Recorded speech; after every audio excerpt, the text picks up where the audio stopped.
Hi friends, welcome back to my channel. இன்றைக்கி நம்ம பார்க்க போகிற வீடியோன்னு பார்த்தீங்கன்னா, கணவரை கொன்று 18 ஆண்டுகளாக உடலை வீட்டிற்குள்ளேயே மறைத்து வைத்த பெண் அப்புறம் நடந்த ட்விஸ்ட் என்ன தெரியுமா? வாங்க இன்றைக்கி அதை பற்றி தான் தெரிஞ்சுக்க போகிறோம்.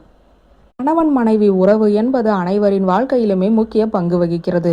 கணவன் மனைவி ஒருவருக்கு ஒருவர் துணையாகவும் அவர்களின் மகிழ்ச்சிக்கு காரணமாகவும் பாதுகாப்பாகவும் இருக்க வேண்டும். ஆனால் யதார்த்தம் என்பது இந்த வரையறைகளுக்கு பல கிலோமீட்டர் தொலைவில் தான் உள்ளது. கணவன் மனைவியை கொடுமைப்படுத்துவதையும் மனைவி கணவரை கொடுமைப்படுத்துவதையும் நாம் தினந்தோறும் செய்திகளில் பார்க்கிறோம். சில சமயங்களில் இந்த கொடுமை எல்லை மீறி உயிரையே பறிக்கும் சம்பவங்கள் பலவற்றையுமே நாம் பார்த்துள்ளோம். அந்த வகையில் உலக நாடுகளையே உலுக்கிய ஒரு சம்பவம் பற்றி தான் இந்த வீடியோவில் நாம் பார்க்க போகிறோம்.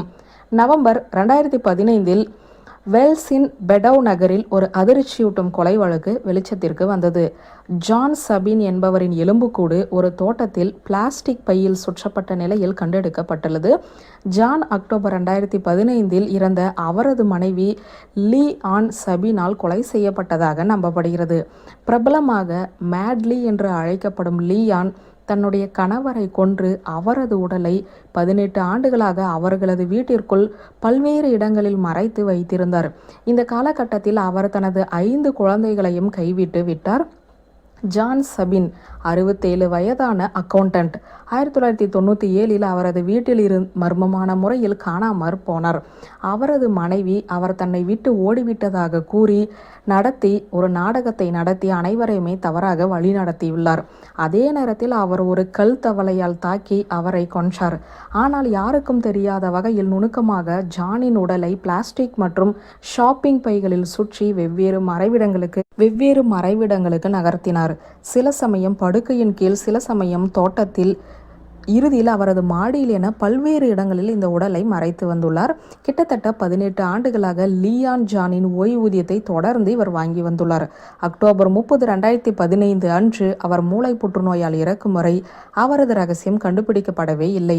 சில வாரங்களுக்கு பிறகு அவரது தோழி மெஷல் தனது உடைமைகளை மாடியில் அடுக்கிக் கொண்டிருந்தார். அங்கே அவர் ஒரு பெரிய பொட்டலத்தை கண்டுள்ளார். அதில் என்ன உள்ளது என்பது தெரியாமலேயே மிஷல் அதை வெட்டி ஜானின் மம்மி செய்யப்பட்ட சடலத்தையும் கண்டுபிடித்துள்ளார். தடவியல் நிபுணர்கள் நடத்திய பிரேத பரிசோதனையில் தலையில் ஏற்பட்ட பலமான தாக்குதல் தான் மரணத்திற்கு காரணம் என தீர்மானிக்கப்பட்டது. ரசாயன மம்மிஃபிகேஷன் காரணமாக உடல் நன்கு பாதுகாக்கப்பட்டதாகவும் அவர் குறிப்பிட்டார். ஜானின் தலையில் உள்ள காயங்களின் குறிப்பிட்ட வடிவமானது தவளை வடிவ ஆபரணத்தின் மீது சரியாக பொருந்தியது. லியான் தனது தோழி மிஷலுக்கு கொடுத்த ட்ரிங்கெட் பெட்டியில் இந்த ஆபரணத்தை புலனாய்வாளர்கள் கண்டுபிடித்தனர். இறப்பதற்கு சில மாதங்களுக்கு முன்பு லீ தனது சிகை அலங்கார நிபுணரிடம், நான் போன பிறகு மக்கள் என்னை பற்றி பேசுவார்கள், நான் பிரபலமாகலாம் என்று கூறினார். அவர் ஏன் என்று கேட்டதற்கு, பையில் உடல் இருப்பதால் என்று அவர் பதிலளித்தார். லியான் இறப்பதற்கு 1 வருடம் முன்பு அவரை சந்தித்த புகைப்பட கலைஞர் ஜூலியட் ஈடன், லீ மிகவும் புத்திசாலி, மிகுந்த நம்பிக்கை கொண்டவர், அனைவரையும் டார்லிங் என்று அழைத்து தனது ரகசியங்களை ஒரு அட்டகாசமான நடத்தைக்கு பின்னால் மறைத்து விட்டார். மக்கள் எதையாவது மறைக்க விரும்பினால் அவர்கள் அமைதியாக இருப்பார்கள். ஆனால் லீ அதற்கு நேர்மாறாக இருந்தார் என கூறினார். ஜூலியன் ஈடன் ஃப்ராக் மர்டரர் என்ற புத்தகத்தையும் எழுதியுள்ளார். இது லியான் சபீனுடனான அவரது அனுபவங்களை விளக்குவதாக இதில் உள்ளது.